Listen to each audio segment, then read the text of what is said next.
Welcome to my YouTube automotive channel. In today's video I have a 2010 Ford F-150 and I will show you how to remove and replace the factory radio unit.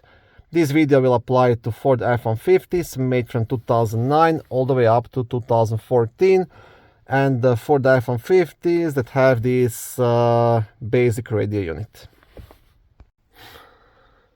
Now what has to be done pretty much, you would have to remove this complete assembly to get access to the actual radio unit, and then you'll have to just remove a couple of mounting bolts and pull it out and disconnect it.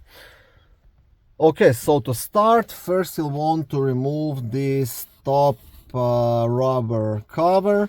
Now the best tool to use for any kind of work is like a plastic trim remover. That way you won't make any damage to the interior, dashboard and the plastics. Now if you don't have it, you can use like something like this or a flat screwdriver, then just be very careful. Okay, so once you have this thing off, now you will get access to two top mounting screws which you want to remove. Okay, so you will need a ratchet with a 7mm socket to remove those screws.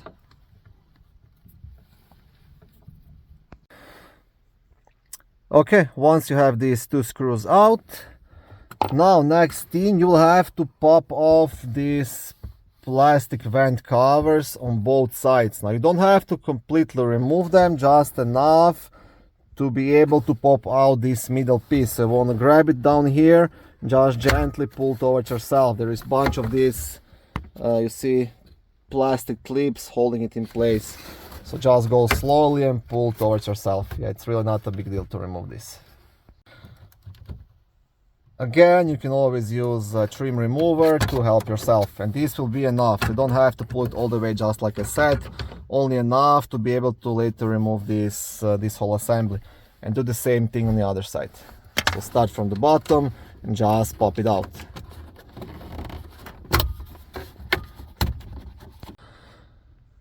Okay, now once that is done, you just want to grab this middle assembly and also pull it towards yourself gently to pop it out. Again, it's being held by a bunch of plastic clips.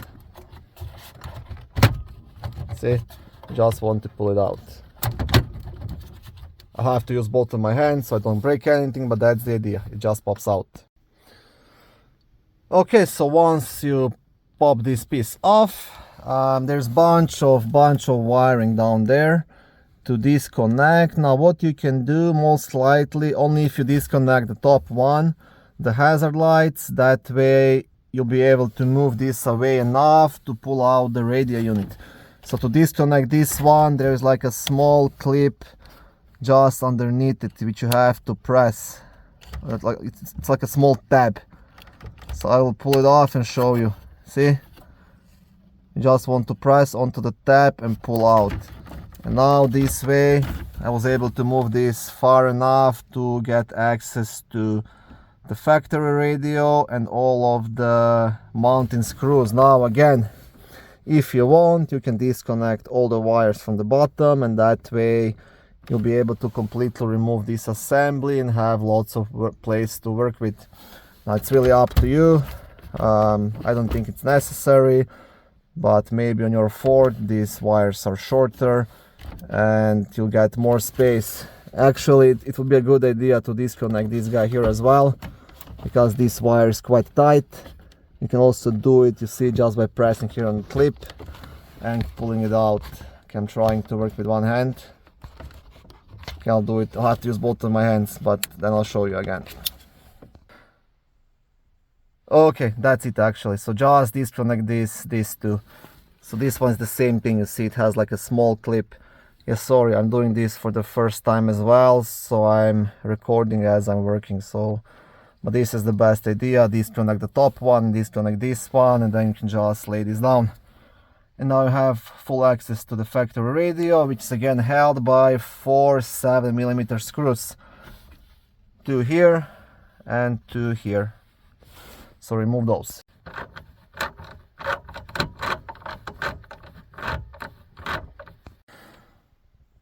Okay, once you have removed these 4 screws, there is nothing else holding this radio in place. You can just pull it all the way out. And now to completely remove it, you just have a couple of wires and the radio antenna to disconnect. Now on this one there is like a clip here on the top which you want to press and pull out. Again, I think I'll have to use both of my hands to do it. Other one, same thing, small clip here on the top. This one also small clip on the top and a radio antenna on the bottom. You just pull it straight out. And yeah, that's pretty much everything you have to do. Okay, so I have it out. So quickly again, tab on the top, here as well, here as well, press, pull out, and this one just pulls out. And that's pretty much everything. And now one more tip in the end. If you're replacing this radio unit with a different radio unit from a used Ford F-150, make sure to get the radio code. For example, if you are buying it online or used from a salvage, make sure to ask for a radio code, because sometimes when you install a different radio, different factory radio, it's gonna be locked, right? And without the code, you'll be in a lot of troubles. Then your only way will be to call the Ford dealer, get the donor vehicle serial number and the serial number of the radio, and pay to get the code. So it's much less painful to get the code right away. If you're replacing this radio with the aftermarket radio, then you will have to get the proper wiring harness, which is gonna connect to all of these connectors to be able to plug in that radio. And also you'll have to get like a separate radio kit for the F-150. Okay, thank you for watching this video. I hope it was helpful and educational. If it was, please like it and consider subscribing to my YouTube automotive channel. On my channel there is lots of how-to videos, do-it-yourself videos, car reviews, product reviews and other similar automotive topics.